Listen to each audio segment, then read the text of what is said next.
আসসালামু আলাইকুম রহমতুল্লাহি আবরাকাত। আলহামদুলিল্লাহ, আসসালাতু ওয়াসসালামু আলা রাসূলিল্লাহ ওয়া বা'দ।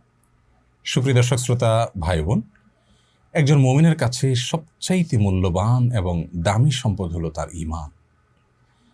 ঈমান যদি কেউ ঈমান বিধ্বংসী বিষয়সমূহ থেকে অক্ষত রেখে, অক্ষুণ্ণ রেখে, নিরাপদে রেখে, হেফাজতে রেখে, সংরক্ষিত রেখে দুনিয়া থেকে যেতে পারেন, আল্লাহ রাব্বুল আলামিনের সাথে সাক্ষাৎ করতে পারেন, তাহলে তিনিই হবেন চূড়ান্তভাবে সফল কাম এবং শেষ হাসি তিনিই হাসবেন ইনশাআল্লাহ তাআলা। প্রিয় দর্শক, আর এই কারণে সাহাবায়ে কেরাম রিদওয়ানুল্লাহি তাআলা আলাইহিম আজমাইন তারা ঈমানকে অনেক বেশি পরিচর্যা করতেন, ঈমানের নবায়ন করতেন, ঈমানের খোঁজ খবর রাখতেন। ঈমান কিসে আসে, কিসে যায়, কখন ভাঙে, কখন কোন কথা ঈমান নষ্ট হয়, কোন আচরণে ঈমান ভঙ্গ হয়ে যায়, সে বিষয়ে তারা অনেক বেশি সতর্ক থাকতেন। সহিহ মুসলিম বর্ণিত হাদিসে আমরা জানি যে বিখ্যাত সাহাবী হানজালা রাদিয়াল্লাহু তাআলা আনহু তিনি একবার প্রিয় নবী সাল্লাল্লাহু আলাইহি সাল্লামের দরবারের দিকে দৌড়াতে দৌড়াতে যাচ্ছিলেন আর বলছিলেন, নাফাকা হানজালা, হানজালা মুনাফিক হয়ে গেছে। তিনি মনে করছিলেন যে প্রিয় নবীর দরবারে থাকা অবস্থায়, তার মজলিসে বসা অবস্থায় তার যে ঈমানের অবস্থা থাকে, বাসা বাড়িতে গেলে, কর্মক্ষেত্রে গেলে আল্লাহকে সেভাবে স্মরণে থাকে না। তিনি ভাবছিলেন যে এর কারণে তার ঈমান চলে গেল কিনা। প্রিয় দর্শক দেখুন, একজন সাহাবী তার অবস্থার একটু পরিবর্তনের কারণে তার ঈমান নিয়ে তিনি শঙ্কায় পড়ে গেলেন। ঈমান আছে কি নেই তার খোঁজ নেওয়ার জন্য, নিশ্চিত হওয়ার জন্য রাসূল করিম সাল্লাল্লাহু আলাইহি সাল্লামের মজলিসে এবং দারসে হাজির হয়ে গেছেন। আর আমরা পৃথিবীর বেশিরভাগ মানুষের অবস্থা হলো, আমরা আমাদের ঈমানের কোনো খোঁজ খবর নেওয়া হয় না। সেই ছেলেবেলায়, ছোটবেলায় মক্তবে আশহাদু আল্লা ইলাহা ইল্লাল্লাহ আশহাদু আন্না মুহাম্মাদুর রাসূলুল্লাহ পাঠ করেছি। আমরা মনে করি যে মৃত্যু পর্যন্ত বোধহয় আর কখনো ঈমান যেতে পারে না, ঈমান বোধহয় নষ্ট হতে পারে না, ঈমান বোধহয় ভঙ্গ হতে পারে না। অথচ ইবাদত বন্দেগী যেরকম ভঙ্গ হয়, আবার জোড়া লাগানো যায়, নবায়ন করা যায়, ঠিক তেমনিভাবে ঈমানও ভঙ্গ হয়ে যেতে পারে। যদি কোনো মুসলিম এমন হন যে তার ঈমান কখনো কোনো কারণে ভঙ্গ হয়ে গেছে, তিনি জানেনও না, আজীবন তিনি আমল করছেন, সালাত করছেন, সিয়াম করছেন, হজ করছেন, যাকাত দিচ্ছেন, ওমরা করছেন, দান সদকা করছেন, তেলাওয়াত করছেন, তাসবিহ তাহলিল করছেন, জিকির করছেন, অথচ তার ঈমান নেই। তিনি অনেক কিছু রাখছেন তার ভাণ্ডতে, কিন্তু সেই ভাণ্ডের তলা নেই, সেটা ফাটা।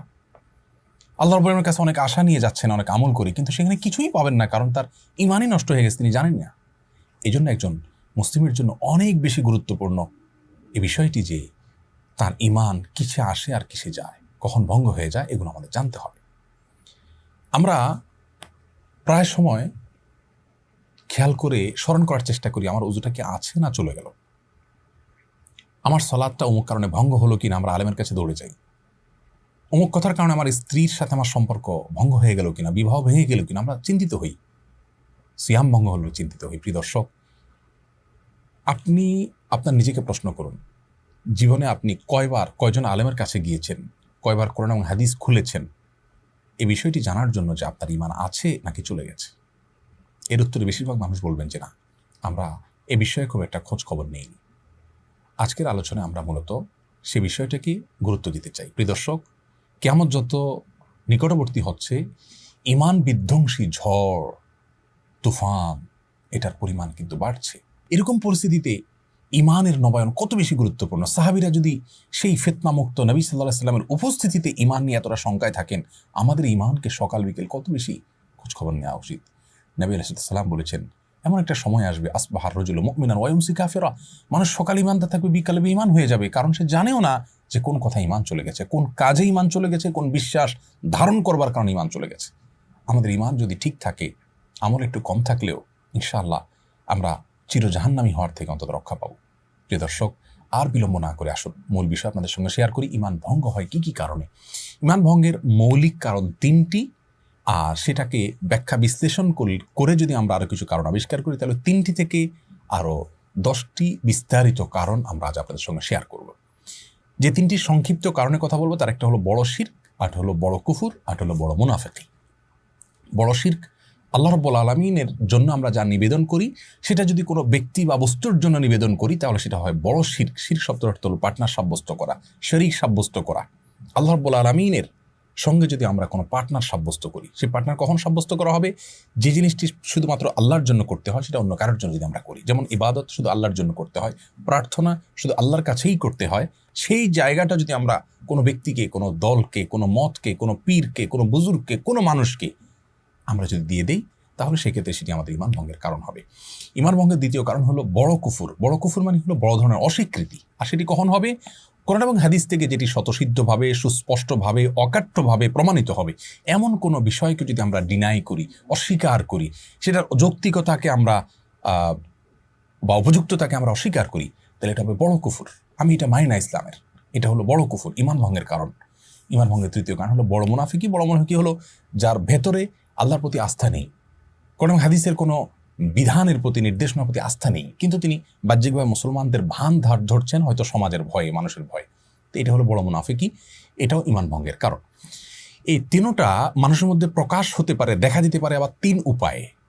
কিছু শিরক, কুফুর, নেফাক আছে, যেটা নেফাক তো সবসময় অন্তরে থাকে, কিন্তু শিরক এবং কুফুর এগুলো অনেক সময় হতে পারে ভেতরে ভেতরে, আকীদা, বিশ্বাসে। যেমন কেউ মনে মনে এই বিশ্বাস লাগলো যে অমুক পীরের হাতে পাওয়ার আছে, তিনি চাইলে আমাকে সন্তান দিতে পারেন, নাও পারেন, তাহলে এটা তার কাছে থাকলো এবং এটা তাকে বিশ্বাস করার শামিল হয়ে গেল। এটা হলো বড় শিরক অন্তরের মাধ্যমে, অর্থাৎ আকীদাগতভাবে বিশ্বাসগত শিরক। আবার শিরক কর্মগত হতে পারে, যেমন আল্লাহ চাহান্ন কাউকে সিজদা করলো, এটা হলো কর্মগত শিরক। আবার সেটা মন্তব্যগত হতে পারে, কেউ এমন কোনো কথা বলে ফেললো যা আল্লাহর সঙ্গে শিরকের সমকক্ষ। তাহলে মন্তব্যগত, কর্মগত, আকীদাগত তিনভাবে শিরিক হতে পারে। ঠিক একইভাবে কুফুরও তিনভাবে হতে পারে।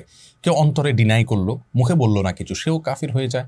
আবার কেউ মুখে কাফির মানে অস্বীকৃতি জানালো, কেউ আচরণ দ্বারা অস্বীকৃতি প্রকাশ করলো, তিনটাই হতে পারে। এই সব ধরনের ইমান ভঙ্গের কারণ থেকে আমাদের বেঁচে থাকতে হবে। প্রিয় দর্শক, আসুন এগুলোকে বিস্তারিত বিশ্লেষণ করে অনেক বড় বড় ইমামগণ, অনেক বড় বড় ওলামায়ে কেরাম 10টি কারণকে উল্লেখ করেছেন। 3টা সংক্ষিপ্ত কারণ থেকে বিশ্লেষণমূলক আরও 10টি কারণ ওখান থেকে বের হয়েছে, সেগুলো আপনাদের সঙ্গে শেয়ার করে আজকে ইনশাআল্লাহ আমরা শেষ করব। প্রথম কারণ হলো বড় শিরক, যেটা একটু আগেই বললাম। আল্লাহ তাআলা কোরআনে কারিমে বলেছেন, ইন্নাল্লাহা লা ইয়াগফিরু আন ইউশরাকা বিহি ওয়া ইয়াগফিরু মা দুনা যালিকা লিমান ইয়াশা। আল্লাহ তাআলা তার সঙ্গে শিরক করা হলে সেটা মাফ করবেন না, শিরকের চাইতে ছোট অপরাধ হলে সেটা আল্লাহ যাকে ইচ্ছা তাকে মাফ করতে পারেন। সূরা জুমার আয়াত নম্বর 65, সেখানে আল্লাহ রাব্বুল আলামিন বলেছেন, ওয়ালাকাদ উহিয়া ইলাইকা ওয়া ইলাল লাযিনা মিন ক্বাবলিক লাইন আশরাকতা লা ইয়াহবাতান্না আমালুকা ওয়া লা তাকুনান্না মিনাল খাসিরিন। হে রাসূল, আপনি এবং আপনার পূর্বের সমস্ত নবী রাসূলদের প্রতি একটি কমন নির্দেশনা জারি করা হয়েছে, যদি আপনি নবী এবং রাসূল হওয়ার সত্ত্বেও যদি শিরকে লিপ্ত হন, লাইন আশরাকতা, আপনি যদি শিরকে লিপ্ত হন, লা ইয়াহবাতান্না আমালুক, অবশ্যই অবশ্যই অবশ্যই, লামে তাকিদ নুনে তাকিদ সাকিলা, 3 ভাবে গুরুত্ব দেওয়া হয়েছে আরবি গ্রামার অনুযায়ী। অবশ্যই অবশ্যই অবশ্যই আপনার সমস্ত আমল ক্যান্সেল হয়ে যাবে এবং আপনি ক্ষতিগ্রস্ত হয়ে যাবেন। এখান থেকে পরিষ্কারভাবে বোঝা গেল কেউ শিরকে লিপ্ত হলে তার ইমান চলে যায়, সমস্ত আমল পুরানোগুলো ক্যান্সেল হয়ে যায়। এজন্য ইমানদার সবচেয়ে ভয় থাকবে শিরক নিয়ে, আল্লাহর সঙ্গে শিরক যেন না হয়, তাওহীদকে নিশ্চিত করার চেষ্টা করবে। এটা ইমান ভঙ্গের কারণ। নাম্বার 2, ইমান ভঙ্গের দ্বিতীয় কারণ হলো আল্লাহ এবং বান্দার মাঝামাঝি যদি কোনো মধ্যস্থতাকারী আমরা সাব্যস্ত করি, তাহলে ইমান নষ্ট হয়ে যাবে।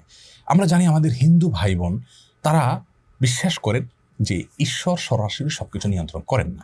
অনেক দেবদেবী, অনেক প্রতিমার তারা পুজো করেন এই উদ্দেশ্যে যেন তার কাঙ্ক্ষিত বিষয়টা সেই দেবদেবী তাদেরকে পাইয়ে দেন। সরস্বতীকে পুজো করেন শিক্ষার জন্য, আবার চাষাবাদ ভালো হওয়ার জন্য আরেক দেবতাকে পুজো করেন। তো এরকম পুজো করে তারা ঈশ্বরের কাছ থেকে কিছু পেতে চান বা সৃষ্টিকর্তার কাছ থেকে কিছু পেতে চান। প্রিয় দর্শক, আমাদের অনেক মুসলিম ভাই বোন মনে করেন কোনো কবরে, কোনো মাজারে গিয়ে সন্তান চাইলে, ব্যবসা উন্নতি চাইলে তিনি আমাকে আল্লাহর কাছ থেকে পাইয়ে দিবেন। এই যে একটা ব্যাপার, একটা মধ্যস্থতাকারী সাব্যস্ত করা, এটা কিন্তু ইমান ভঙ্গ করে দেয়। এর দলিল সূরা জুমার আয়াত নম্বর 3। আল্লাহ রাব্বুল আলামিন কোরআনে কারিমে বলেছেন, আলা লাহুদ্দীনুল খালিস, আল্লাহর জন্য একচ্ছত্র দিন, ইমান শুধু আল্লাহর জন্য আনতে হবে, অন্য কাউকে সেখানে মধ্যস্থতাকারী বানানো যাবে না। ওয়াল্লাযীনা ইত্তাখাযু মিন দুনিহি আউলিয়া, যারা আল্লাহ ছাড়া অন্য কাউকে অভিভাবক রূপে গ্রহণ করবে এবং তারা বলে যে মা না'বুদুহুম ইল্লা লিয়ুকাররিবুনা ইলাল্লাহি যুলফা, আমরা এই সমস্ত মধ্যস্থকারীদেরকে, মাজারকে, পীরকে, মৃত জীবিত ব্যক্তিকে বা কোনো প্রতিমাকে আমরা পুজো করছি বা তাদের কাছে গিয়ে প্রার্থনা করছি এই জন্য যে তারা আল্লাহর কাছে আমাদেরকে পৌঁছে দিবে। এই যে এই পৌঁছে দিবে মধ্যস্থকারী হলো জাস্ট এই কথার কারণে আল্লাহ রাব্বুল আলামিন কি কমেন্ট করছেন আয়াতের পরবর্তী অংশে সেটি রয়েছে। আল্লাহ রাব্বুল আলামিন এ ধরনের লোক সম্পর্কে বলেছেন, ইন্নাল্লাহা ইয়াহকুমু বাইনাহুম ফীমা হুম ফীহি ইখতালিফুন, তারা যে বিষয় নিয়ে মতপার্থক্য করছে কিয়ামতের ময়দানে আল্লাহ তাআলা তাদের ব্যাপারে ফয়সালা করবেন। এবং আল্লাহ আরও বলছেন, ইন্নাল্লাহা লা ইয়াহদি মান হুয়া কাযিবুন কাফফার, যে ব্যক্তি মিথ্যাচার করেছে এবং কুফরি করেছে, কাফের হয়ে গেছে, তাকে আল্লাহ তাআলা পথ দেখাবেন না। দেখুন এখানে মধ্যস্থতা সাব্যস্তকারী কে আল্লাহ রাব্বুল আলামিন কাফার বলেছেন, অর্থাৎ সে কাফির হয়েছে, অস্বীকৃতি জ্ঞাপন করেছে। এখান থেকে বোঝা গেল এটা ঈমান ভঙ্গের কারণ, যখন আল্লাহ তাআলা তাকে কাফির হয়ে গেছে, মিথ্যাচার করেছে আল্লাহর ব্যাপারে, এমনটি কথা বলেছেন। এই জন্য মধ্যস্থতাকারী করা যাবে না। ঈমানদার সরাসরি আল্লাহর সঙ্গে সম্পর্ক করবে, আল্লাহর থেকে চাইবে, দোয়া করবে, ইবাদত করবে, আল্লাহ তাআলা তাকে সরাসরি দেবেন ইনশাআল্লাহ তাআলা। তার ঈমান ভঙ্গের দ্বিতীয় কারণ আমরা জানলাম। ঈমান ভঙ্গের তৃতীয় যে কারণ তা হলো কোনো অমুসলিমকে অমুসলিম মনে না করা, কোনো মুশরিককে মুশরিক মনে না করা, অন্য কোনো ধর্মকেও সঠিক মনে করা। প্রিয় দর্শক, আমাদের দেশে অনেক ভাই বোন আছেন যারা মনে করেন সব ধর্মই ঠিক আছে, সবগুলোরই গন্তব্য একটি, ঘুরে ফিরে সবাই এক জায়গায় যাবে। এই যে কথাগুলো আমাদের নিজেদের অজান্তে কথা বলে আমাদের ঈমান হারা হয়ে যাচ্ছি আমরা জানি না এই কথাগুলো কত ডেঞ্জারাস কথা। প্রিয় দর্শক, যেই ব্যক্তি আমার সৃষ্টিকর্তার অস্তিত্বকে অস্বীকার করে, তার ব্যাপারে আমি উদার হতে পারি, সহাবস্থান করতে পারি। যারা অমুসলিম তাদের সঙ্গে সদাচরণ করতে আল্লাহ তোমাদেরকে নিষেধ করেন না, যদি তারা তোমাদের উপরে যুদ্ধ চাপিয়ে না দেয়। শান্তিপূর্ণ সহাবস্থান করতেই পারো, বরং আল্লাহ তাআলা এরকম মানুষকে ভালোবাসেন। তাহলে তাদের সাথে আমাদের সহাবস্থান করতে নিষেধ নেই, বরং করতে নির্দেশ রয়েছে।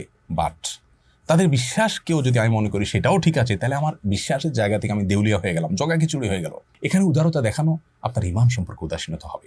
অতএব আপনাকে মনে রাখতে হবে, আল্লাহ কোরআনে কারীমে বলেছেন ইন্নাদ-দীনা ইনদাল্লাহিল ইসলাম, একমাত্র দিন আল্লাহর কাছে মনোনীত দিন হল ইসলাম। ইসলাম ছাড়া অন্য কোনো জীবন আদর্শ, জীবন দর্শন, অন্য কোনো ধর্ম নেই। কিয়ামতের ময়দানে কেউ হাজির হলে আল্লাহ বলেছেন ফালাই ইউকবালা মিনহু, কোশ্চিন কালো সেটি তার কাছ থেকে গ্রহণযোগ্য করা হবে না। অতএব আমাদেরকে এই ব্যাপারে নিশ্চিত হতে হবে যে অমুসলিম ইজ অমুসলিম, তিনি সঠিক পথের উপর নেই। আমরা তার জন্য করুণা করব, দোয়া করব, প্রার্থনা করব আল্লাহ যেন তাকে হেদায়েত দেন, কিন্তু তাই বলে তার আদর্শকে আমি সঠিক মনে করব, আমারটাও সঠিক মনে করব, এটি ঈমান ভঙ্গের কারণ। এ সম্পর্কেও আমরা জানি কোরআনে কারীমে আল্লাহ বলেছেন যে ওমাই ইয়াকফুর বিত-তাগুত ওয়া ইউমিন বিল্লাহ ফাকাদ ইসতামসাকা বিল উরওয়াতিল উসকা, যে ব্যক্তি আগে আল্লাহ ছাড়া অন্য যত উপাস্য আছে, যত ধর্ম ইজম আছে, এগুলোকে যে ব্যক্তি আগে অস্বীকার করবে, এরপর আল্লাহর প্রতি ঈমান আনবে, সেই কিন্তু মজবুত হাতলকে পা ধরল, অর্থাৎ সেই ঈমান আনলো।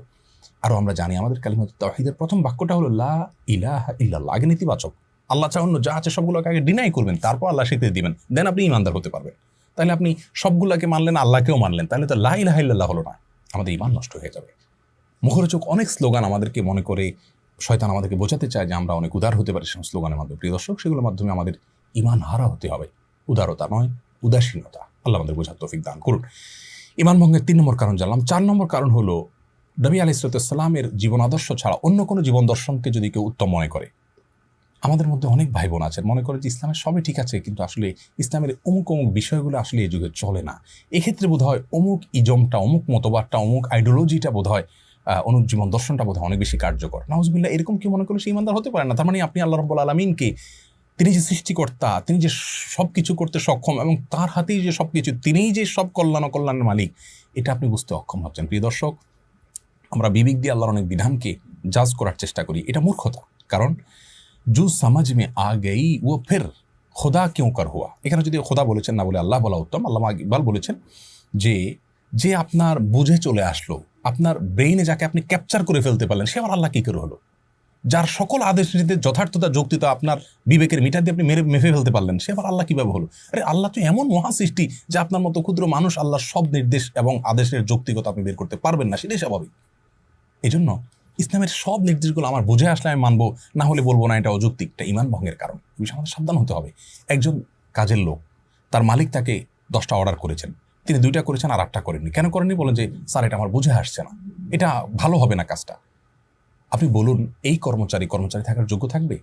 মালিক তার দৃষ্টিকোণ অনেক গভীর থাকতে পারে, তিনি এটার উপকারিতার অন্য দিক জানতে পারেন, হয়তো কর্মচারী জানেন না, কিন্তু তিনি নিজে থেকে যদি মাতবরি করেন এবং বলেন না এটা যৌক্তিক, আমি করবো, এটা করবো না, তাহলে তার যেরকম চাকরি থাকবে না, আপনার ঈমান থাকবে না। যদি আল্লাহর কোনো আদেশ নিষেধের পর আপনি মনে করেন যে না এটা চলবে না, ওইটা চলবে। এই জন্য 4 নম্বর ঈমান ভঙ্গের কারণ হলো নবী আলাইহিস সালাম যা নিয়ে আসছেন তার সবগুলোকে, তার সকল আদেশ নিষেধকে একমাত্র আমাদের জন্য উপযোগী মনে করতে হবে, বুঝে আসুক আর না আসুক। আমি কয়টা বোঝার ক্ষমতা রাখি? আল্লাহ কোরআনে বলেছেন ফালা ওয়া রাব্বিকা লা ইউমিনুনা হাত্তা ইউহাক্কিমুকা ফীমা শাজারা বাইনাহুম, শপথ আপনার সত্তা রবের, যে ওই ব্যক্তি কখনো ঈমানদার হতে পারবে না যে সকল বিষয়ে নবী আলাইহিস সালামকে তার জীবনের সিদ্ধান্তদাতা হিসাবে গ্রহণ না করবে, তার সকল সিদ্ধান্তকে না মানবে, ঈমানদার হতে পারবে না। অতএব নবী সাল্লাল্লাহু আলাইহি ওয়াসাল্লামের সকল আনিত বিষয়গুলোকে আমাদের জন্য কল্যাণকর আমরা সেই হিসাবে বিশ্বাস করব। আমি পালন করতে পারছি না, আমার দুর্বলতা আছে, সেটা ভিন্ন বিষয়, তার জন্য আমার গুনাহ হবে, বাট আমি ঈমান হারা হব না। কিন্তু আমি এটাকে অনুপযুক্ত মনে করি, আমার ইমান হারা হতে হবে। নাম্বার 5, ইমান ভঙ্গের 5 নম্বর কারণ হলো নবী রাসূলুল্লাহ যে দিন নিয়ে এসেছেন, কোরআন হাদিসের যে বিষয়গুলো অকাট্যভাবে এবং সুস্পষ্ট বদিহি তথা স্বতঃসিদ্ধভাবে প্রমাণিত হয়েছে, তার কোনো একটির প্রতি যদি আমাদের কোনো ঘৃণা থাকে, অপছন্দ থাকে, তাহলে ইমান চলে যাবে। অনেক ভাই বোন আছেন বলে ইসলামের সব ভালো লাগে, এই যে পর্দার বিধানটা আমার ভালো লাগে না, ইসলামের সব ভালো লাগে, বাট এই যে সুদেরটা আমার ভালো লাগে না, ইসলামের সব কিছু ভালো লাগে, বাট অমুকটা আমার ভালো লাগে না, তমুকটা আমার ভালো লাগে না। এরকম কিন্তু অনেক ভাই বোন আছেন যারা এরকম বলেন। ওয়াল্লাযীনা কাফারু ফাতাআসাল লাহুম, যারা কুফরি করেছে তাদের ধ্বংস অনিবার্য। ও আদাল্লা আমালাহুম, আল্লাহ তাআলা এই সমস্ত মানুষের আমলকে নষ্ট করবেন, ধ্বংস করে দিবেন। যালিকা বিআন্নাহুম কারিহু মা আনজালাল্লাহ, এই যে কারিহু মা আনজালাল্লাহ, এর কারণ হলো আল্লাহ যা নাজিল করেছেন সেটাকে তারা অপছন্দ করেছে, বলেছে এটা আমার ভালো লাগে না। এই যে আপনার ভালো লাগে না কাজ করছে, জাস্ট এই কারণে আল্লাহ রাব্বুল আলামিন আপনার সম্পর্কে এই কথা বলে শেষে বলছেন ফাআহবাতা আমালাহুম, আপনার সমস্ত আমল আল্লাহ তাআলা বরবাদ করে দিচ্ছেন।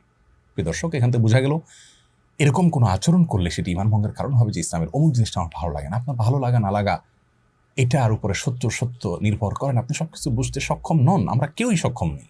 আল্লাহ রাব্বুল আলামিন মালিক, আমরা তার কৃতদাস, সৃষ্টি মাত্র। তার সকল নির্দেশের যৌক্তিকতা, যথার্থতা আমাদের বুঝতে হবে, এমনটি বাধ্যতামূলক নয়।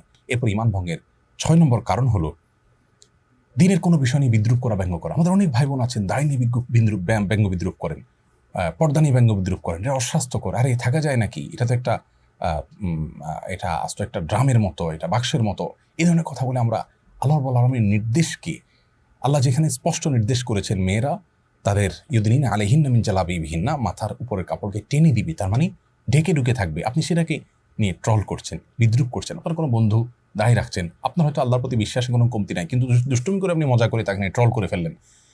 দেখুন, এটি নবী আলাইহিস সালামের সুন্নাহ, কোরআন হাদিসের বিষয়টাকে নিয়ে ট্রল করলে ইমান থাকবে না।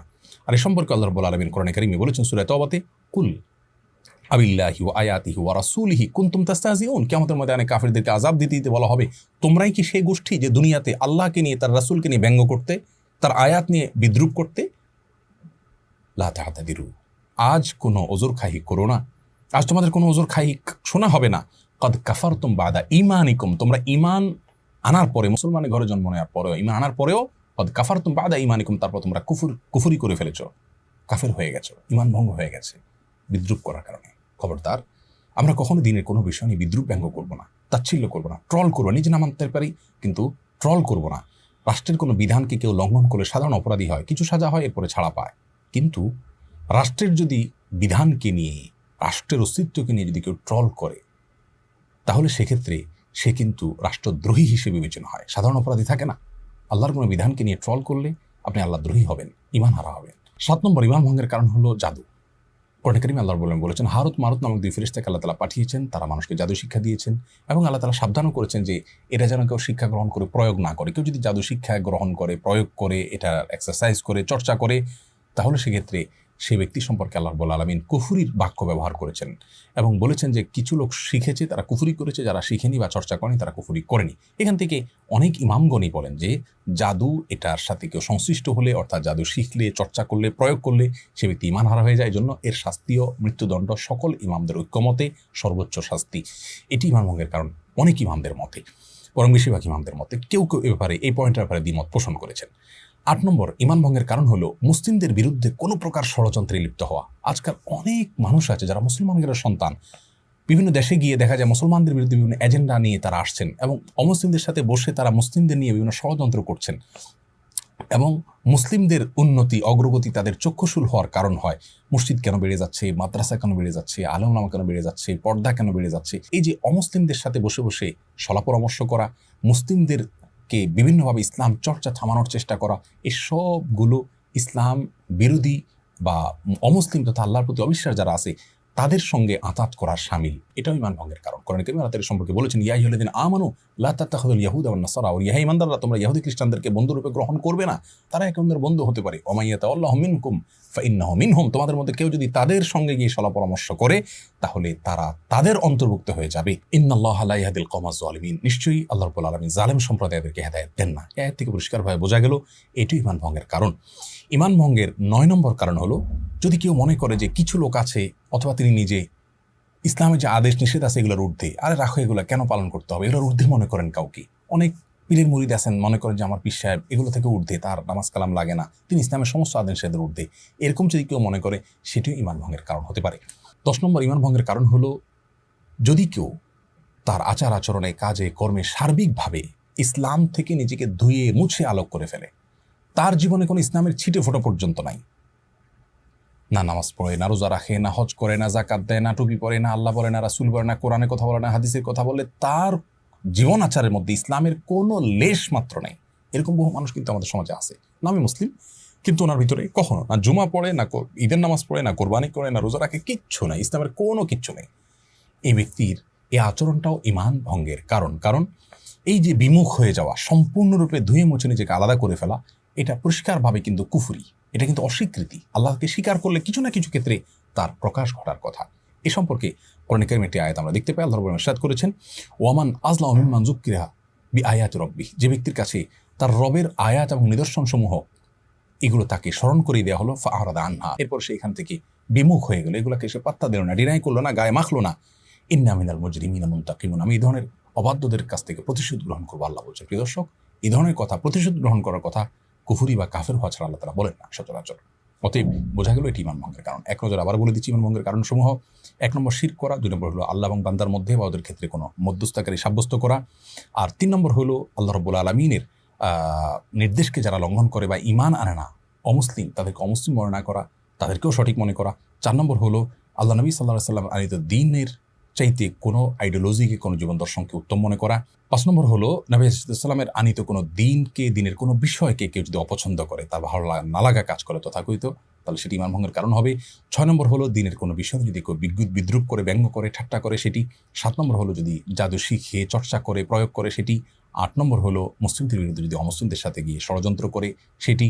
এবং 9 নম্বর হলো কেউ যদি মনে করে যে সেই অথবা নির্দিষ্ট কিছু লোক তারা কোন হাদিসের এই সমস্ত আদেশের ধার ধারণা এগুলোর ঊর্ধ্বে, তারা এগুলো কোনো প্রয়োজন মনে না করে, অনাবশ্যক মনে করে সেটি। আর 10 নম্বর হলো দিন থেকে পরিপূর্ণরূপে তার কাজের মাধ্যমে বিমুখ হওয়া, সে কার্যতে কুফরি করছে, কোনো কিছুকেই দিনের ছিটেফোঁটা তার মধ্যে রাখছে না।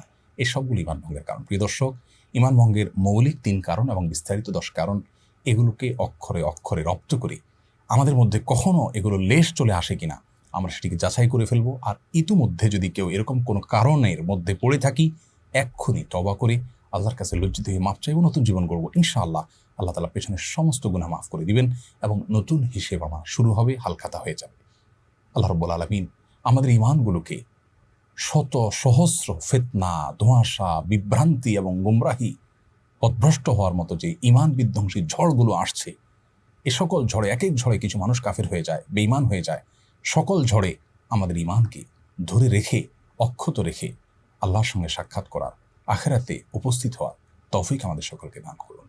সেই সাথে আহ্বান রাখছি, অনভিশনের সাথে আমরা আছি, আপনারাও থাকুন এবং অনন্য আয়োজনের সঙ্গে যুক্ত হয়ে কোরআন এবং হাদিস সম্পর্কে জানার চেষ্টা করুন। এটাকে প্রচার এবং প্রসার করতে আপনারা উদ্যোগী হন। জাযাকুমুল্লাহু খায়রা। আসসালামু আলাইকুম ওয়া রাহমাতুল্লাহি ওয়া বারাকাতুহু।